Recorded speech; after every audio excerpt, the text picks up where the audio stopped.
मित्रों, हम आज बात करेंगे स्पेशल मैरिज एक्ट 1954 विशेष विवाह अधिनियम 1954 के तहत जो विवाह अनुष्ठापित होते हैं, विवाह प्रमाण पत्र जिनमें जारी किए जाते हैं, इनके अंतर्गत न्यायिक पृथक्करण और दाम्पत्य अधिकारों का प्रत्यास्थापन, यानी ये यदि जो विवाह हुए हैं वो रेगुलर नहीं हैं, उनमें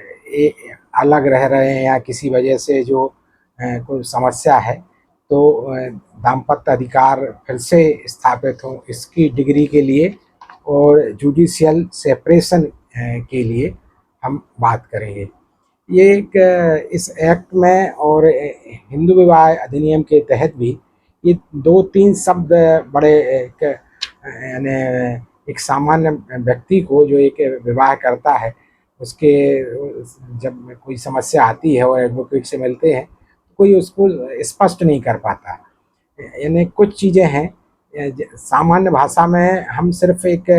विवाह विच्छेद या डाइवोर्स, तलाक, यही एक शब्द कॉमन है, जबकि न्यायालयीन भाषा में ऐसा नहीं है। इसमें जुडिशियल सेपरेशन भी एक शब्द है, विवाह शून्य विवाह भी होता है, वाइड मैरिज, वाइडेबल मैरिज, शून्यकर्णी विवाह भी एक होता है। और दोनों पक्ष में से यदि विवाह विच्छेद के लिए सहमत नहीं होते हैं, तो एक पक्ष दाम्पत्य अपने अधिकार के लिए कि भाई उसका विवाह हुआ है और वह साथ में रहना चाहता है, तो वो आवेदन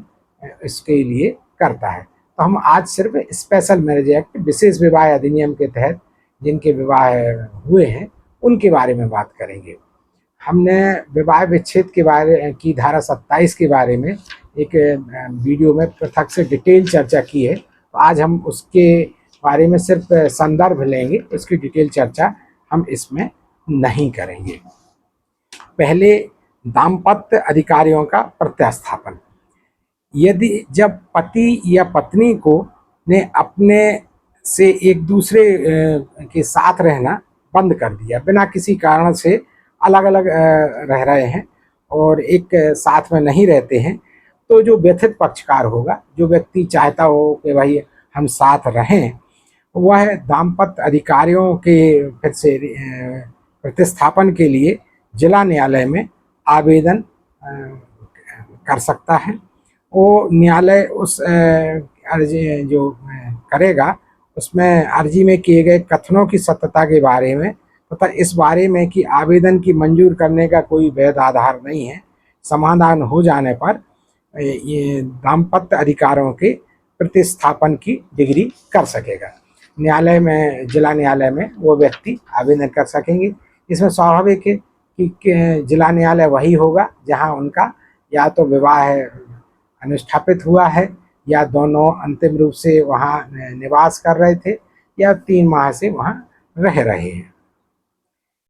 यहाँ यह प्रश्न उठता है कि क्या साहचर्य में अलग होने के लिए उचित कारण है, और उचित कारण साबित करने का भार उस व्यक्ति पर होगा जो साहचर्य से अलग हुआ।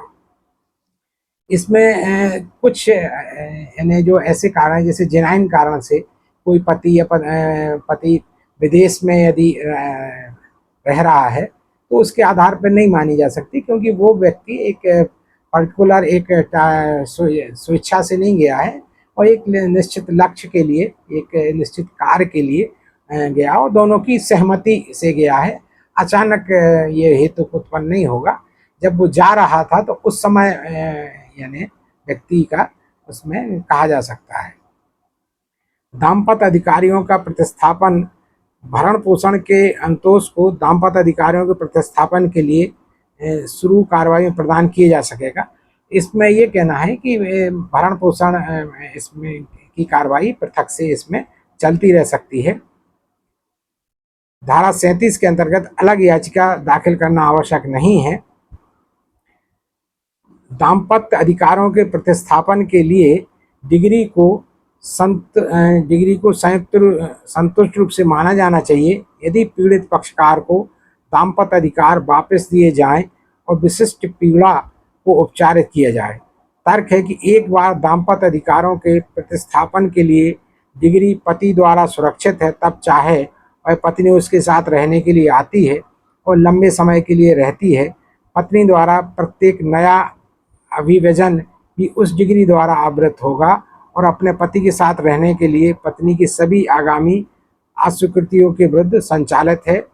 कहने का अर्थ ये है कि ये जो दाम्पत्य अधिकार के प्रतिस्थापन है, इसमें एक ऑफर रहता है आवेदक के द्वारा। सामान्यतः में जो डाइवोर्स में हमने देखा कि वो ये कहते हैं कि साहब उन्होंने स्वेच्छा से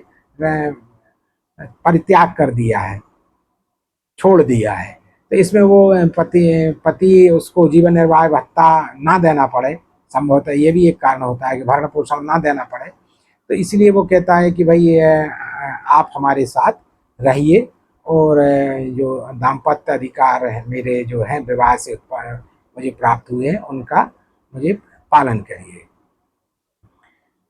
ये इसके बाद देखिए, ये जो डिग्री यदि न्यायालय पारित करता है तो कई बार ये होता है कि इस डिग्री प्राप्त करने के बाद भी जो पति पत्नी है वो साथ में नहीं रहते हैं, और ये आदेश का पालन ना होने का भी हमने देखा कि एक डाइवोर्स का एक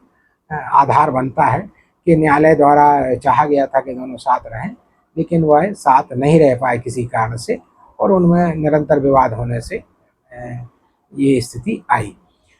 न्यायालय जब डाइवोर्स को एक अपवाद के रूप में या अंतिम उपाय के रूप में रखा जाता है, और ये न्यायालय से ये भी अपेक्षा की जाती है कि वह देखे कि जो पति और पत्नी में पुनर्मिलाप हो सकता है और उसके संबंध में वो न्यायालय एक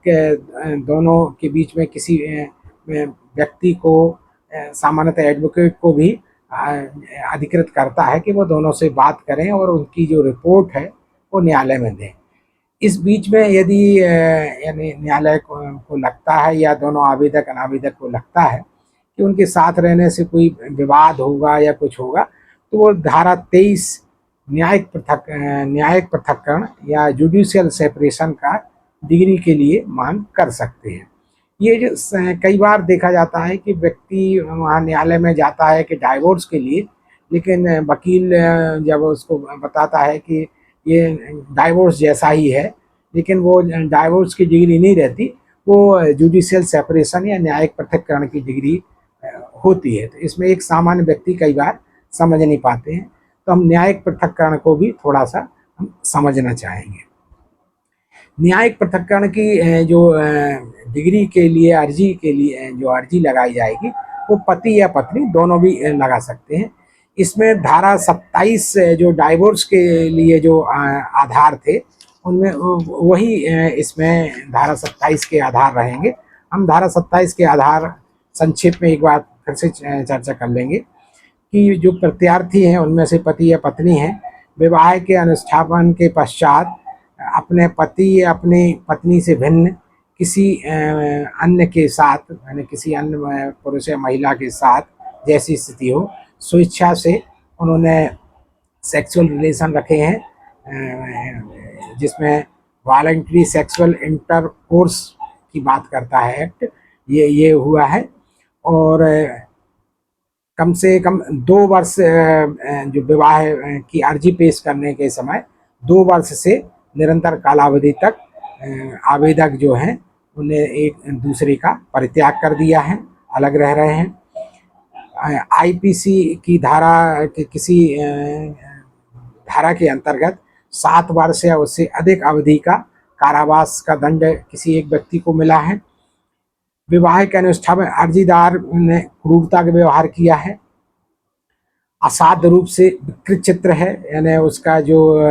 विकृत चित्र की जो बीमारी है वह ठीक नहीं हो सकती, कोई मानसिक विकार से पीड़ित रहा है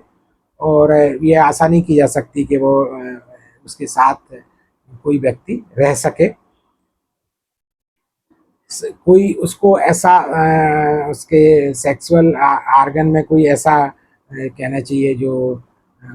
लगने वाली कोई बीमारी है, छुआछूत वाली कोई ऐसी, उसको रतिज रोग से वो पीड़ित हो गया है, उसको किसी एक व्यक्ति को कुष्ठ रोग से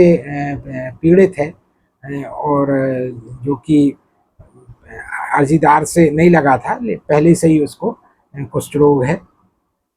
7 वर्ष या उससे अधिक अवधि से यह जानकारी मिल रही है कि वह व्यक्ति का पता नहीं चल रहा है। पिछले साल कंटिन्यूस 7 साल से उस व्यक्ति के बारे में ये पता नहीं है कि वो जीवित है या नहीं है। पत्नी भी जो है वो विवाह विच्छेद के लिए आवेदन कर सकती है, उसमें निम्न आधार भी लगा सकती है। उसका पति के विवाह के पश्चात बलात्कार, 376 गुदा, मैथुन, पशुगमन, इनके के लिए बलात्कार और अन्य जो इस टाइप के जो वो है, इनका दोषी पाया गया है न्यायालय द्वारा। और